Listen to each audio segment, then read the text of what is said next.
Good morning from Panhandle Outdoors, America's only daily outdoor TV show. Your source for fishing, hunting, and information for folks who enjoy the great outdoors. Now sit back, relax. It's Panhandle Outdoors. Good morning. Welcome to Panhandle Outdoors. I'm Ken Paramore, sitting in for Winston Chester, who is traveling, I think, today, and is probably enjoying a much-deserved mini vacation and retirement. Seems like he's on the road all the time, and he doesn't let very much grass grow under him. So I'm going to fill in for him today. Got a special guest for you later that I think you're going to find really interesting. And but right now, let's get to the weather, brought to us by Haney Technical Center. The high today will be 84. This is Thursday. The low will be 67, and the winds will be southeast around 9. Our river readings brought to us by Mountain Dew, who encourages us to take it outdoors.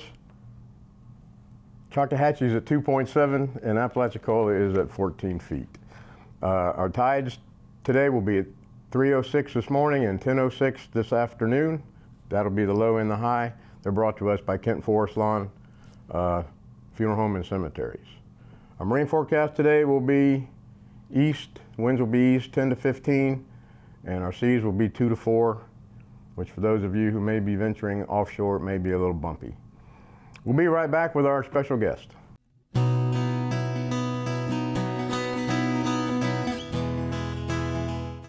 And welcome back. And I'm joined by our special guest today, who is a local outdoorsman, hunter, fisherman. He's also an artist.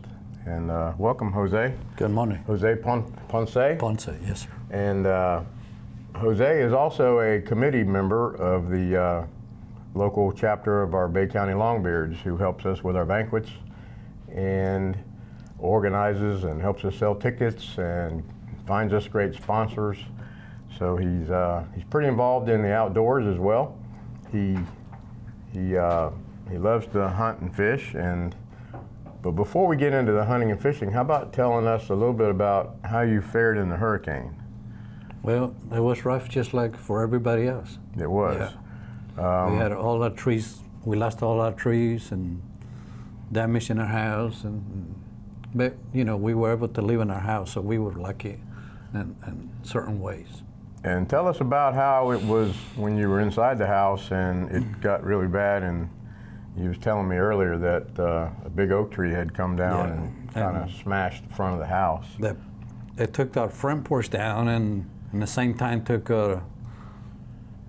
it left a big opening in our living room, and I didn't even have time to think about, you know, how bad it was, but we were moving the stuff out of that living room, out of the rain coming through the house, through the ceiling, yeah. The roof was breached. And yeah, and then we put a tarp and we just went on and cleaned it up. Just like you and... Where were you at the time when that happened in the house with your wife? We were in the living room. And you had to retreat probably to a different part of the house, correct? Well, we didn't know if he would take off to different part of the house or started moving the stuff because, you know, everything that was important, you know. If it wouldn't been for the tree, you probably would have fared a little bit better. Yeah, it would have been okay. Yeah. But, you know, and they were my neighbor's trees too, so none of my trees damaged my house. As we all know, everybody has a story and has been affected in some way or another, and the stories are incredible when you get a chance to talk to people about how they went through it, and especially the ones who chose to stay and ride it out. With that said, Jose had a pretty decent hunting season. Yeah. I saw a couple of pictures of some deer that you'd harvested, and probably like most of us, you probably didn't get a chance to go as much as you would have liked to. I know I didn't, and I don't think I was able to go deer hunting until almost January. Yeah, I didn't go bow hunting. Normally I go, but I didn't bow hunt because we were so busy. But you did kill a couple of nice deer. Yeah, killed some deer, and we had a good time. I know our turkey season, you went a few times. I went a couple of times with a friend, one time with a friend of mine and another time or two by myself. And I called one for a friend of mine, and he came and he was not able to shoot because he was facing the other way. So that was, but we got to see the turkey though. It was really a different a different season this year for me. I did manage to harvest one bird this year, and a lot of different factors came into. I hunted almost every day. I went, I think, about 30 days. Wow. And I managed the one bird, but the weather was so different. It was cold. A lot of people had more success, later, I think later in the season when it wasn't so cold. But depending on who you talk to, there was varying amounts of success around. But overall, I guess it was an okay season. I know my cohort, Stan Kirkland, who would probably be here with me today, but he's a little bit under the weather, so Jose graciously decided he would come and help us out, even though he's not a camera person, and as you can see, I'm probably not either. Stan killed a couple birds. I think he went 2 different times, and he killed, I think, a bird each time, so he limited out pretty early in the season. Another friend of mine, local taxidermist here, Skip Harmon, he managed to limit out this year and managed to bag 2 turkeys. So depending on where you are, where you were hunting, and I guess maybe how good you were or how lucky you were, yeah, depending on how your season went. But that's behind us. Those of us who enjoy turkey hunting pretty much live for that 6 weeks that we get every year, yeah. And then it's over with. So you can't wait till the following season comes. I've already been on here and talked before about my deer season. I managed to harvest a couple deer, and so that's behind us. And I guess it's going to be spring fishing, and it's going to be time to get the rods and reels go fishing, ready to go. And if this wind, we had a horrendous amount of wind in March. It seemed incredible, and April actually. It seemed like every day, if you didn't get done with what you were going to do by 10 in the morning, you were blown off the water. Started to blow, yeah. You just couldn't do it. So. We're going to take a quick break, and we'll be back shortly with our next segment and featuring some of Jose's talent.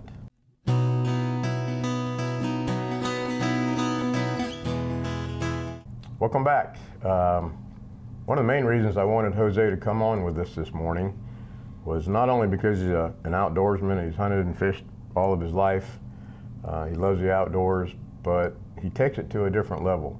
He has become quite, in my opinion, an artist that his artwork is really worthy of sharing, and has really become talented in his paintings. And he's also painted some of his paintings. He's donated to the NWTF at our banquets where we have auctioned off, and they're really good fundraisers for us when he's able to get one done and donate them, and then we auction them at a live auction, and they really go over well, and they really help us raise funds for our chapter and for the state. But if you would tell us real quick, how'd you get started in painting? Well, my wife gave me a whole month. She paid a whole month art classes with Gino Peoples. And then after we got through with the month, she saw what I'd done, and she said, "You got to keep going." So here I am. I'm still taking classes up to today. And almost 3 years. So you've been painting almost 3 years. Yes, sir. And you started because your wife gave you a gift certificate for lessons. For a class, for 1 month class. So she must have known that you had some sort of interest. But she knows that she Did- knows that I'm good with my hands and I do things, And Did you sketch around the house, or did you draw? not a whole lot, really. No? Very little. And you didn't paint until then? I think she just want to get me out of the house. You never know. Well, I guess it worked. It worked, you don't know right? women. So when you started your lessons, did it seem really foreign to you at first? Did you take to it right away? How difficult was it for you? It was, at the beginning was a little nervous and a little hard, but Gino is a very good teacher. He got a very good technique to teach people, and most people will catch up real fast, if you want to learn it, And me, I'm up to learn anything that I can learn, But if, everything that I do, I learn about doing it, because I didn't go to had much school. And we're going to be showing some of these paintings that he's done over the years, and I know he's got some on there, some turkeys, some deer. I think his very first painting was a brown thrasher. Brown thrasher bird. Yeah. What gave you the idea to start with that? That my art teacher just said, bring something that you might want to paint, and it was just kind of fast thing. I just grabbed some pictures, and different pictures, and he saw that one. He said, I think you ought to do this one, and that's how I done that one. So, most of your pictures start with a photograph? Are they off of a photograph? Yeah, most of it photographed. Yeah. So you have the photograph. Yeah, and then you add, things that you want to put in, backgrounds and, So you're kind of transferring. Things that you want to see. Right. So you're kind of transferring an image from a photograph onto the, I guess they call it canvas? Yes. Yeah. And do you take your time? When you take classes, is there a time frame? Or can you take as long as you need? The longest it'll take. You don't want to get in a hurry because then, right. It might take 2-3 months to me, because, I work and then I only take classes once a week, 2 hours a week.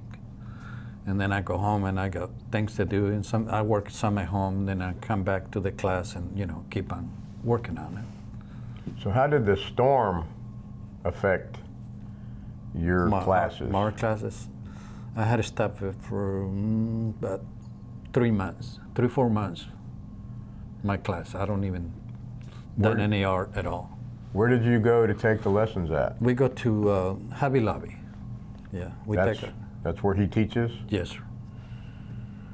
And was Hobby Lobby damaged? Did it have damage? Was it? Was that part of it, or you weren't able to go? I think they were closed for a while. I'm not sure how long, because I was, busy with my own problems. Yeah, I didn't drive around and see how other people. Because painting probably wasn't on the priority list. No. So when your house was caved in and your front porch had a big oak tree across the front of it, and we were busy with that. Your living room was pretty much demolished. Mm-hmm. So just like the rest of us that weren't able to go fishing or hunting, or our priorities changed. And I know some people who didn't go hunting the entire season because of the storm. Because of that, yeah. Because of a lot were displaced from their homes. Mm-hmm. They had to live elsewhere. Their stuff was elsewhere. Yeah. But I can tell you by looking at these paintings that in 3 years, in my opinion, he's become a pretty accomplished artist, and he does some really great work. And I guess occasionally, do you sell some of your work? I have sold some. I've sold quite a few prints because they're so much cheaper than the original. Right.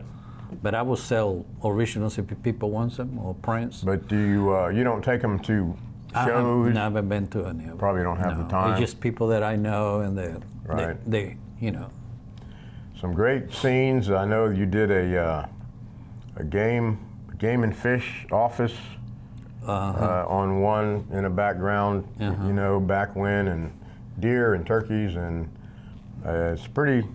I think you've come a pretty long way in just 3 years. I enjoy doing it, and that's probably why I've gone a little faster. It's gone a little faster. Do you do any at home? Or you don't? Or do you only do it at your classes? I think I showed you that one with a little heron. I've done that one day that I was, I was just kind of bored at home, and I just went and started and done it in one day. Well, I know it takes a lot of talent, I think, to become an artist, and I really wanted to showcase some of your work today because I think it's really worth tying it to the outdoors. It's the same, as we used to say in the fish and wildlife business, we always call it the hook and bullet was our bread and butter. But as the outdoors, the people who enjoy the outdoors aren't always hook and bullet people. They're your hikers, they're your bird watchers, they're your photographers, they're your artists. And so to keep our outdoors alive and taking it outdoors, artistry is just another form. So Yeah. I really think it's a great. I'll tell you, when you started doing art, you see everything different. You really look at things. When you go out in the outdoors, if you do outdoor art, when you go out Right. there, you look at the trees so different. I mean, the bark of the trees, the leaves, and the shades, and the sun shining through the. Imagine a photographer does the the same same thing, yeah. because it's that image that most of us walk right on by. You don't even notice. Yeah. Right, And it's, right. if you look at it real close, it's there's a lot to see out there. Yeah. Yeah.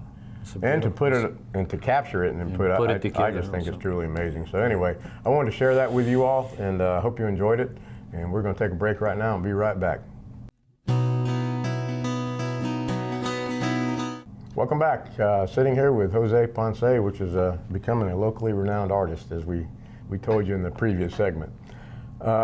This segment, I'm going to bounce around a few topics. I did a little research last night on the FWC's webpage. A lot of upcoming things now that we shifted gears from, the hunting in the wintertime and the spring activity. Boating and fishing is pretty much going to be it between now and all summer until we get back into fall. So, but before I get into that, as you know, we have had for the last 4 years, we've had a NWTF local banquet every year, and we're kind of on the fence about having it this year. Between the damage to our facilities, to our sponsors who took tremendous damage, some of our sponsors lost their entire buildings. We haven't ruled it out yet, but I want to touch base with some of our sponsors between now and, let's say, the 1st of June to see what kind of interest there is in it. Some people have told me we need to move forward, not look back, even if it's not as large or as many participants as we've had, is to just keep it alive, give people something to do in August, which they've enjoyed doing the last 4 years, to come to the banquet and have a good time. And no pressure, not have any pressure to have the biggest and the largest. So we're kind of leaning, excuse me, that way. On the other hand, some may not want to participate, or we may just have too many conflicts.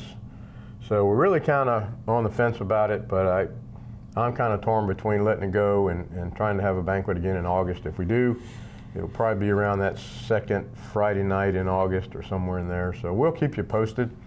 That's just a little update. We've had some really good banquets, and it may be a good thing to have something for people to come and do if we can find a facility that'll still be functional. I'm not sure about where we've had it before, if they had that kind of damage or not.